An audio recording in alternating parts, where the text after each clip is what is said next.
The woman suddenly realized that she might have been assaulted, but the police officer accused her of making the whole story up. I'm here to tell you there was no DNA match between the individual you accused. It had to match. Well, it didn't. Maybe if you gave me a list of all the other guys it could have been? The moment those words were spoken, Kimberly was instantly pushed into the center of a public storm. The reputation she had spent years protecting completely fell apart in that very moment. People around her began looking at her with suspicion. Not a single person was willing to believe the desperate explanations she kept trying to give. In order to force the police to reopen the investigation, Kimberly had no choice but to threaten them with exposing the case to the media. She demanded that the detective personally return to the hospital and collect new evidence. Although the detective firmly believed the doctor would never commit such a crime, he found himself under growing public pressure. To give everyone an answer, he had no choice but to return to the hospital and investigate the case once again. After the detective explained why he had come, the doctor felt the entire situation was utterly ridiculous, yet he showed no signs of panic or resistance whatsoever. Instead, he calmly stood before everyone and fully cooperated. He even allowed another blood sample to be collected without objection. His calm and composed demeanor only convinced even more people that he was innocent. Meanwhile, Kimberly, who had been suffering terribly during this time, kept seeing flashes in her mind of the fragmented memories of the assault she had endured. Those scattered memories gradually became clearer and clearer. She became more convinced than ever that the doctor was the one who had destroyed her life. But what she never expected was that the latest test results were exactly the same as the first ones. Once again, all the evidence indicated that the doctor was not a suspect. Kimberly simply could not accept such a result.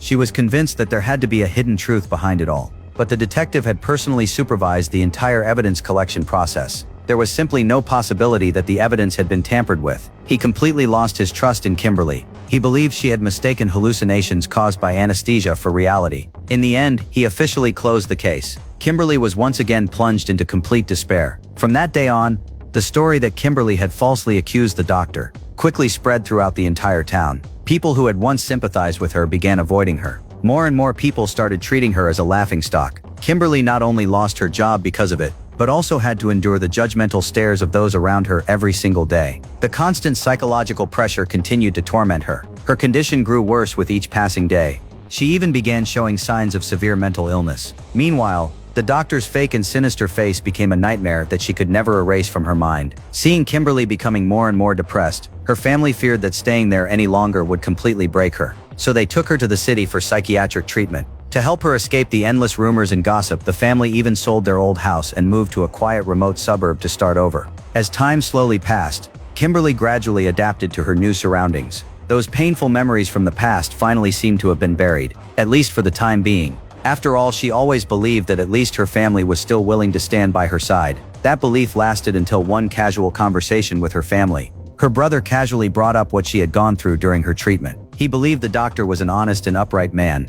He was certain the whole incident had been nothing more than Kimberly's hallucination. After all, laboratory test results don't lie. After hearing her brother say that, Kimberly's eyes widened in shock. She couldn't believe that even the person closest to her refused to believe the ordeal she had described herself. At that moment, she felt both heartbroken and utterly lost. Yet all she could do was silently endure everything. Then on one quiet afternoon, Kimberly accidentally overheard a conversation between her daughter and a friend while they were playing in the grass. We're here. Rickerby. Where? Rickerby. It's a ways from here. Why did you move? Because my mom told a story that no one believed. Like a lie? Yeah. Listening to the children's innocent yet piercing words, Kimberly's heart was deeply wounded once again. She finally realized that if she continued to remain silent, this lie would not only ruin her own life, but also affect her daughter's future. She refused to let her daughter carry the label of a liar's daughter for the rest of her life. Even if no one believed the truth she was telling, she still had to fight for the justice she deserved. And so, Kimberly once again set out on the path to seek justice with renewed determination. But to persuade the police to reopen the investigation, she had to present evidence strong enough to overturn the existing conclusions. Otherwise, all of her efforts would be meaningless. So, Kimberly spared no expense to hire a private investigator, hoping he could uncover direct evidence of the doctor's crimes. However, the doctor's counter-surveillance skills were far more cautious than anyone had imagined. He had left behind almost no suspicious traces. The investigator spent a long time looking into the case, trying every possible method before finally managing to obtain a saliva sample from the doctor. Unfortunately, the sample was accidentally contaminated with glue, making it impossible to extract any usable DNA. That only promising lead was completely lost. the investigation reached another dead end. Since the outside investigation had failed to make any progress, perhaps the only option left was to start with someone close to the doctor. With that thought, Kimberly came up with a new plan. She reached out to a nurse from the hospital. As someone who had worked closely with the doctor for a long time, the nurse might know secrets that no outsider was aware of. After they met, Kimberly told her everything she had been through. From her initial suspicion that she had been assaulted, to being misunderstood and doubted by everyone, and finally to losing her job and seeing her reputation destroyed. She poured out every bit of pain she had been suppressing for so long. Before she could even finish speaking, some local townspeople recognized Kimberly. Not only did they show her no sympathy, they kept looking at her with disgust and contempt. Some even mocked her in public, calling her nothing more than a crazy woman who was full of lies. See that sign over there? Yeah? Your friend tried to steal the shirt off our doctor's back, and I'm not serving you.